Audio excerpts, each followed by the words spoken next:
Welcome back. One final point before we go tonight. Billionaire left-wing radical George Soros is targeting the city of San Diego. Wait until you hear this. This is what's happening. Soros is targeting a candidate for district attorney in San Diego County named Summer Stephan.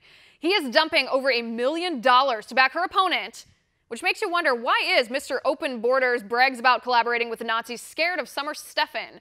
Well, she must be doing something right. Well, Soros has a reason to be scared because Summer Stephan saw Soros' progressive attack coming long before he dropped the ball. I think you could say this lady is too smart for George Soros. Case in point, Soros bought up URLs of so many versions of her name, she was forced to make her website summerstephan4sandiegoda.com, which obviously is a ridiculous website name.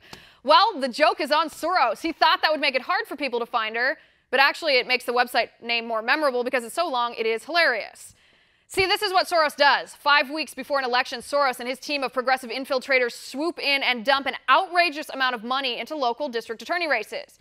Yes, Soros is trying to leverage his immense wealth, which he got from breaking the Bank of England and grabbing up fossil fuel stock here in the United States for pennies on the dollar after the Obama administration smashed the industry. It's funny how hypocrites work, isn't it? Soros is trying to leverage his wealth to push radically progressive candidates into office to undermine our rule of law, because Soros doesn't like our democratic rule of law. And this is what's happening in San Diego. Soros is dumping $1.5 million behind a woman named Genevieve Jones-Wright, a public defender who has never prosecuted a criminal in her life. But guess what Jones-Wright has done? Guess why Soros likes her? Well, she'll kowtow to his bossing, for one, and she promised to stop prosecuting sex crimes. She promised she'd allow pimps and human traffickers on Craigslist.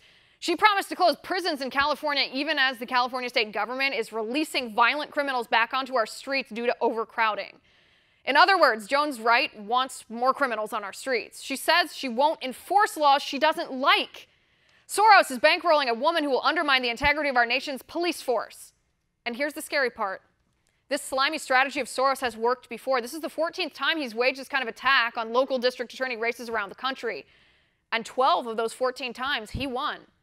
The only difference this time is Summer Stephan saw Soros coming a mile away.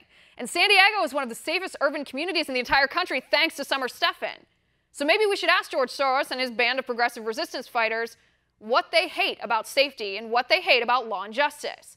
Because his $1.5 million is paying to try to undermine both. And that is my final point. You can reach me on Twitter at Liz_Wheeler. If you liked the show, please send me an email at oann.com/contact. In the meantime, catch us here tomorrow at 9 p.m. Eastern. And until then, have a good night.